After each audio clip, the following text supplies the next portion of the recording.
Hey everybody, it's Jason from the Texas Gun Vault 2, and we are once again back out here in the garage for another First Impressions video. And the gun I'm going to be talking about today, I think some people are going to be very interested in, especially if you like to venture into the world of high-end 2011s, because apparently there is a big brouhaha about this gun. And a lot of people are upset with Atlas Gunworks over it, not because of the gun itself or its quality, but because of how they rolled it out. This is the Atlas Gunworks Hades. Now, before I talk about what I experienced at the range and what I know about this pistol, and some of it is thanks to you guys that are into the world of 2011s and competition pistols and kind of gave me the 411 on it, I want to say this is not a review. This is just where I come back from the range and I give you my first impressions of what happened when I tried to film the content for the proper range report, which if you are interested in seeing all of my properly filmed range reports that are, well, I'm not going to say professionally edited, but not filmed on my phone like this video is, please go check out my main channel. There's a link in the description below. This is just my behind the scenes channel for my biggest fans. And we put that in air quotes because the Texas Gun Vault doesn't have any fans. I simply have people that can tolerate me. But we are talking about the Atlas Gunworks Hades.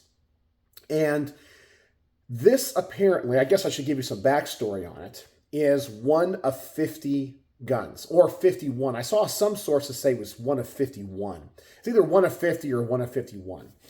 And Atlas Gunworks, of course, always uses Greek mythology for their naming conventions. And I guess this was supposed to be an ultra-limited pistol. Oh, by the way, you might notice I'm still suffering from my little sinus thing. I'm not sick. I'm not tired. I just got this sinus drainage, so I'm having a hard time speaking, so I'm going to clear my throat a bunch. And it's why I'm not out here in the garage tonight filming any videos. In fact, I haven't filmed any videos, like the garage portions of my range reports, this entire week because of this illness. But I have been working on creating the bullet point scripts. Like this one here is for the HK P30LS V3. I've already edited the range footage on that, edited the range footage on this. I got to write the script for this, and I got to take another AR to the range tonight. I think it's back here. Yeah, I think I have everything packed up. So I'm still getting work done. I just have to wait for my voice to get better before I can dedicate a couple of hours to come out here and film the talking portion of my review. So it wouldn't sound right. And then when the video comes out later, people are like, you sound sick. Well, yeah, because I'm a little bit sick, but I just got to wait. So I'm trying to get ahead on stuff where I can just come out here in the garage and just, pound out the videos one after another, probably on Saturday or Sunday, and get like 3 or 4 videos done in a short period of time, just doing all the other legwork behind it. So you have to put up with that coughing. All right, so let's talk about this. Now, I guess the big brouhaha on this is Atlas Gunworks has a huge following. And I have to say their pistols are super nice. And when it comes to the brand name, everyone wants an Atlas that likes 2011s. And everybody is going to want a limited production pistol from them. And it's really cool. As I said, this is like one of 50. And so it's my understanding on the secondary market, while this is about a $10,000 pistol, okay, that's what it costs, $10,000 right here in my hand with the complete package.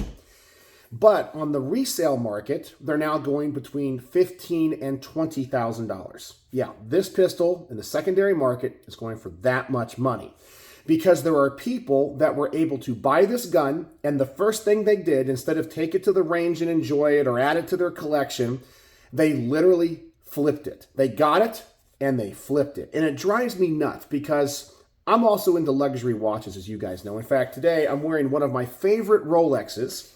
This is a 2000 production Submariner on a NATO strap. Now, I have the bracelet for it, but I like wearing the NATO strap. It's very comfortable for me. It's kind of an homage to the watch that James Bond wore in Goldfinger. But obviously it's a different reference. This is a NATO strap, where in the Goldfinger movie, it was an RAF strap. But similar, okay? It's an homage. It's not supposed to be a clone or a copy. And in the world of watches, people do this all the time. Like, I am on the wait list, and my wife is on the wait list at some authorized dealers of Rolex here in the DFW area. There's really only about 2. for certain watches. And we will never get the call. I can go there. I can talk to the reps. It's the most bizarre business model I've ever seen in my entire life, in that I have money to buy a watch. They have a watch to sell. But every watch they have is for exhibition only. And the whole idea is you got to play games with them. You got to spend money buying other stuff, which I'm not going to do. So I'll never get the call on any of the watches that I want or my wife wants. We're never going to happen. But we add our name to the list anyway. But what pisses me off is the idea is they want to sell watches to people that aren't going to flip them. But guess what most of the people that they sell their watches to do? They buy a $10,000 watch, and then they immediately go to another luxury store that's not an AD, but buys and sells watches, will sell it to them for $12,000, and that dealer immediately puts it on the shelf for $15,000. So anyway, they won't sell to me, who will hold on to the watch and never sell it and literally hold on to it for 30, 40 years until I die and pass it on. No, they're going to sell it to people that are going to flip it. And that's what happened to this pistol. Now, there are a lot of people out there that are going to collect this pistol and hold on to it. But people are pissed because the way Atlas, I guess, released it, their website went down. There was only 50 of them. And then all of a sudden, a whole bunch of people that got a hold of them are now flipping them, which I think is complete BS. But anyway, that's the brouhaha about this pistol. Now, let's talk about how it performed at the range, and then I'll tell you what I think about its value. So the Hades, without giving you a complete rundown of all the features of it, it's a 2011 competition pistol. It's more of a compact size. It's not a full size, which I actually was kind of surprised about, because I typically shoot, if I'm going to shoot a 2011, I like full-size pistols because they're going to be more target guns than like carry guns or anything like that. So I want the longer barrel. This one, being a compact 2011, I think shoots like a full size. It is, and this is going to be hard. Okay, let me qualify this. It might be the second most accurate 2011 I've ever shot. The most accurate overall is still the Staccato XL with the island barrel. That gun was amazing. Still my favorite. But that gun was accurate at all ranges. This one is more accurate than the XL when you take your time with it. When you shoot it fast, it's not, and at longer distances. So my first shots with this gun, literally I put 20 rounds through a hole about this big at 10 yards. I mean, I wasn't even trying. It's just the first magazine. I wasn't even sure if the red dot was sighted in. It was magical. I couldn't believe it. At 17, 20 yards, it opens up a little bit, but still a great group. And at 25 yards, shooting it from the bench, it was like, about that, which I'm pretty happy. Yeah, a little bit smaller than that, about that. The Staccato XL was still better. But at the closer ranges, this was the most accurate. It has a compensator and barrel porting. Now, I'm not really a huge fan of compensators. I don't really like the way they look or function because I don't think they're that effective. If you want any degree of compensation, you just get barrel porting, because the gas that comes out of the ports are at much higher pressures than the compensator. And I think it looks goofy when the gun cycles, because here you have this comp out here. Now, as I said, I don't mind it. It's just not my favorite. But when you have a gun that's comped and ported, let me tell you, you feel it. Now, I was running like 115 grain. So it was, not, 147 like subsonic or anything. You felt it. I mean, you see the flash, you feel the concussion. And I don't like that about this gun. It's too much. It's too much. I just kind of wish it just had barrel porting or nothing at all. I also wish it had backup iron sights. Now, I know a lot of people are going to say, no one's ever going to use this. You're always going to run the red dot. I totally get it. But here's my thing. What if, and I know it's all these what if scenarios. What if you're truly using this as a competition gun? Red dot goes down in the match for whatever reason, or there's a malfunction with it, something breaks. You can't repair it, but you still got to finish the match. You're SOL. Okay, there are no sights on this, iron sights to back you up. That's number one. Number two, I think that makes the gun look unbalanced. And I don't think the sights really affect the functionality of the gun in any negative way. But I wish it just had that. Also, in the future, you are assuming that a gun that is this expensive will always be able to be fit, or you will be able to get an optic that fits this mounting system. So this is the Trijicon SRO, so it's the RMR style of mounting. But, you don't know where optics are going to be in 10 or 15 years.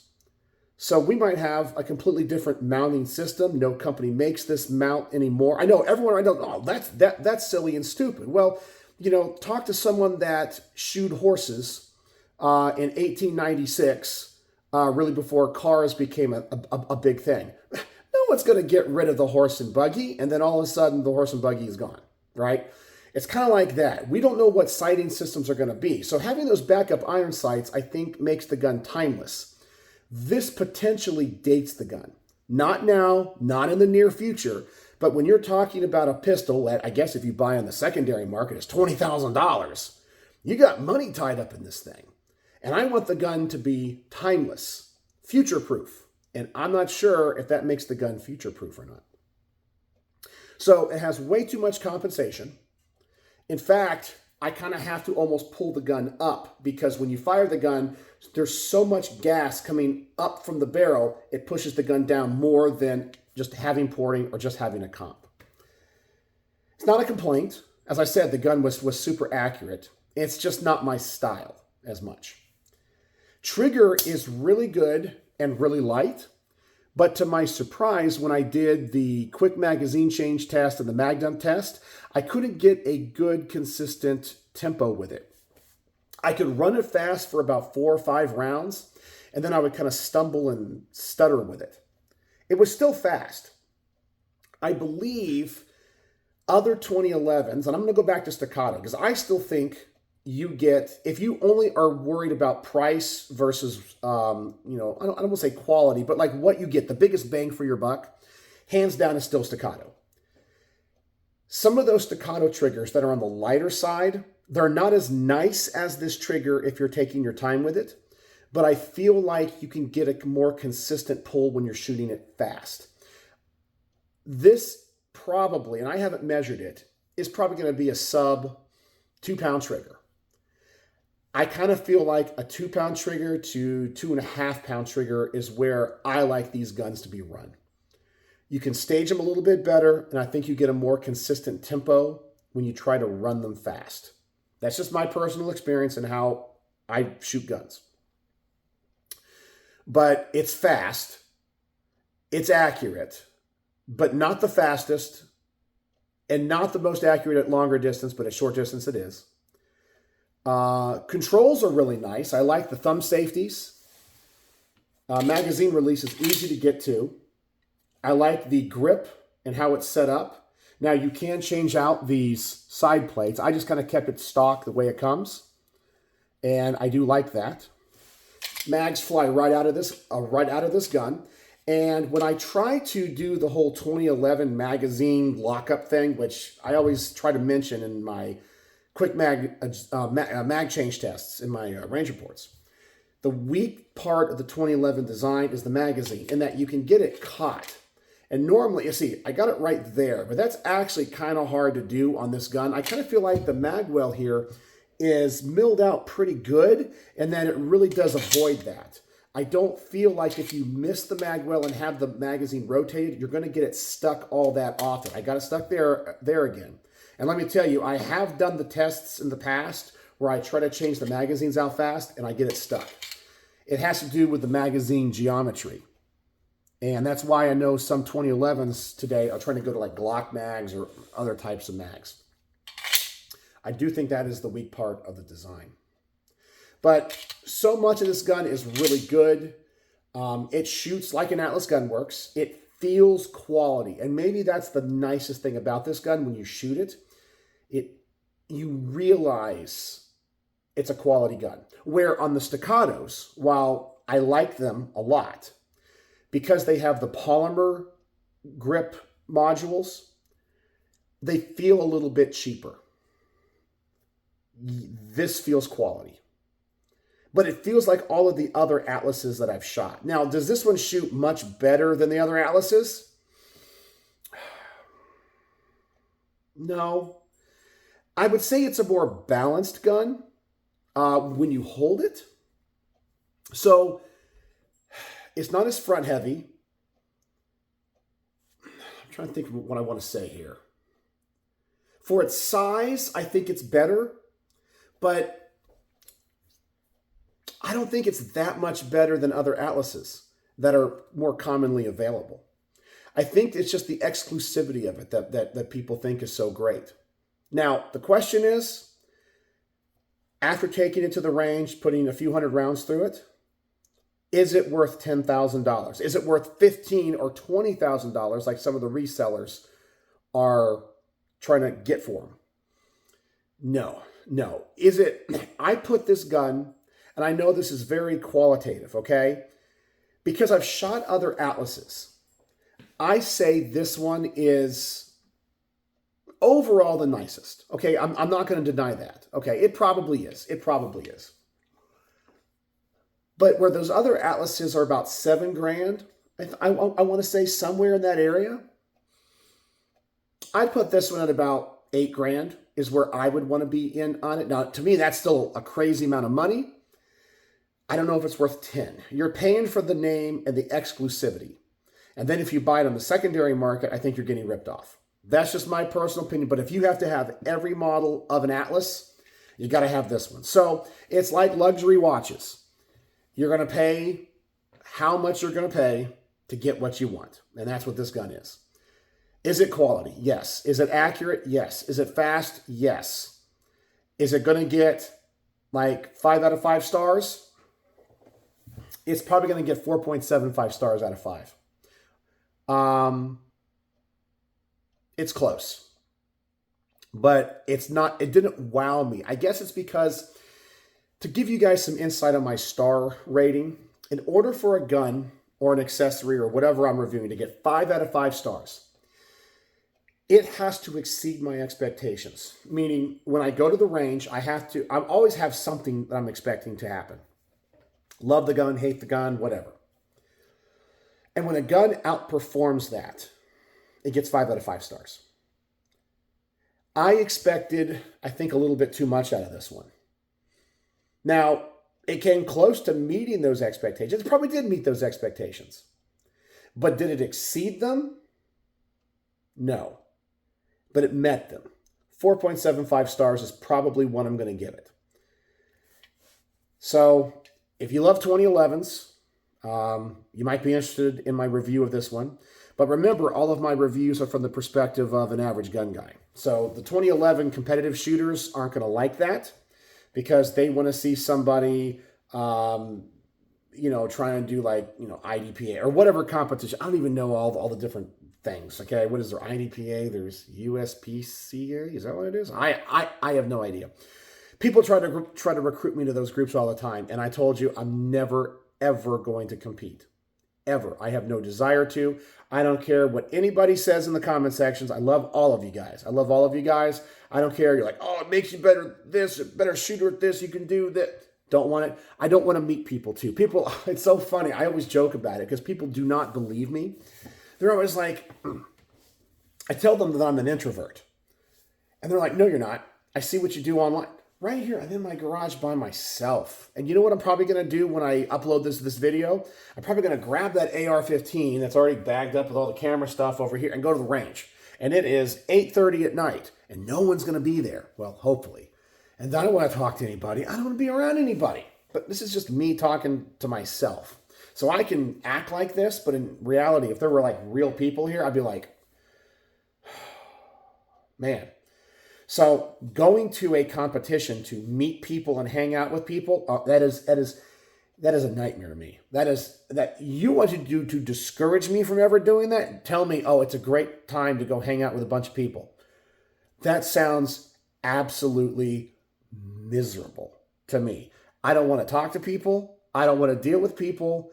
I don't want to do the small. I hate small talk. Oh God, I hate small talk. Oh, I'll do it, but man, I will. That is not what I enjoy doing. So anyway, competition stuff is not for me. However, I always want to film my videos from the perspective of an average gun guy, because not everybody that buys a gun like this is going to be a competitive shooter. They just want to know, what's it like for me, who's just a nobody, to get to shoot that gun? What's the experience? What can I expect from it? And that's the information I try to provide. So I think with this gun, I'm going to make 2 videos. I'm going to do an unboxing video, because the whole package of this gun is awesome. And then I'll probably do the range report on this one. And then on the HKP30 LS V3, I'm going to do 2 videos, the range report and the field strip, where I also show you how to take off all of the grip panels. So I think I'm going to do that. So I think I got 4 videos out here with just these 2 guns alone. So anyway, there you go. That's my thoughts and first impressions with a really cool gun that a lot of people want to know about, the Atlas Gunworks Hades. So there you go. So tell me your thoughts, and what do you think about my experiences? What do you think about my thoughts of competition shooting? All right, there's one other thing I want to chat about tonight, and I don't think I'm going to put it in the title. I didn't mention it in the video to this point, but I about laughed my butt off when it came to a post that somebody did, a fellow gun tuber did. Now, there's somebody that I am subscribed to that I have a lot of respect for, and maybe some of you guys are subscribed to him. Do you guys know Small Arms Solutions? I think he has a great channel. And in fact, I kind of feel like Chris, well, his name is Chris. I think it's Chris Bartocci, I forgot to pronounce his last name. It's an Italian name, obviously. I love the information he gives, because he's been in the firearms world as either a consultant or working with manufacturers for 30, 40 years, whatever. He's written books on the subject. He's a wealth of knowledge. His YouTube channel isn't about flash. It isn't about clickbait. It isn't about anything else except the guns and telling cool but probably boring history and facts about the guns. And so I just kind of eat that stuff up. I love it. And I kind of feel like our channels are in the same vein of style a little bit. I think I'm a little bit more showy and a little bit more programmatic than he is. But his videos are the style that I kind of like. Him, Paul Harrell, that kind of stuff. Less produced, less refined. And not done from the perspective of trying to be charismatic and put on a show. But he made a post, and it was up on YouTube, not a video, but a post, where I guess he's doing a collaboration with Centurion Arms and the Military Arms channel. Tim from the Military Arms channel. Now, I'm also subscribed to the Military Arms channel, but he's one of those channels that I have stopped. I shouldn't say stopped watching. I don't watch all of his content, and I have become very disenchanted with, for a number of reasons. And if you guys watch his stuff, maybe you guys kind of feel the same way I do, where it's gotten very, I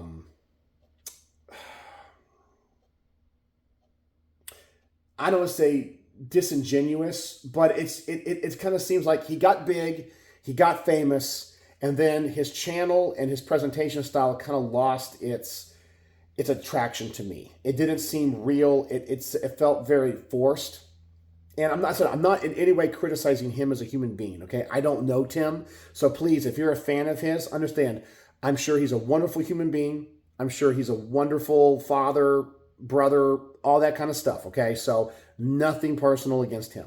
It's just that his channel, I don't watch his stuff as much anymore. And it kind of seems like it kind of became kind of like what Hickok is, more of an advertisement, where his earlier stuff was like showing off cool and rare stuff, or things that just interested him. I learned a lot about history and military guns from him. And now it's more like product placement, product reviews that are they are guns, but they're like more modern stuff that obviously he was sent the gun, he's reviewing the gun, he's getting paid to review the gun. And that's fine, I would say that I still enjoy his content more than I would like Hickok 45, who I am not subscribed to for that very reason. But anyway, I know a lot of people in the gun world hate Tim because of how he's run his business. I know he has an FFL and a store. And I guess when it came to importing some AKs and things where he tried to manipulate the market and like upsell things. Anyway, when Chris of Small Arms Solutions posted his thing about this collaboration that's incoming, I read the comments. And oh my God, it was just page after page of people ragging on Tim. And I couldn't believe the hate that was out there, especially with what he did to the AK community. And I was laughing the entire time because I kind of feel like some of these channels, and I promise you, no matter what happens to my channel in the future, if it takes off and gets bigger, it's always going to be what you see here. This is what it's going to be. I try to be real. I try to be genuine. I'm a one-man show. I'm not here to change the world. I'm not here to try to get bigger or to get clicks. If people watch me, great. If they don't, they don't. You know, maybe it's the Field of Dreams philosophy. If you build it, they will come. And that's what I do to my channel. I just build my channel, and if they come, they come. And that's it. But it was funny to see because I kind of feel like the world of firearms gun content creation is starting to take a turn for the better. By that, I mean, I feel that people are starting to turn away from the big channels that are just shows now, which lost the whole friendliness and the qualities that made them big, because now they're just paid advertisements and they don't seem real.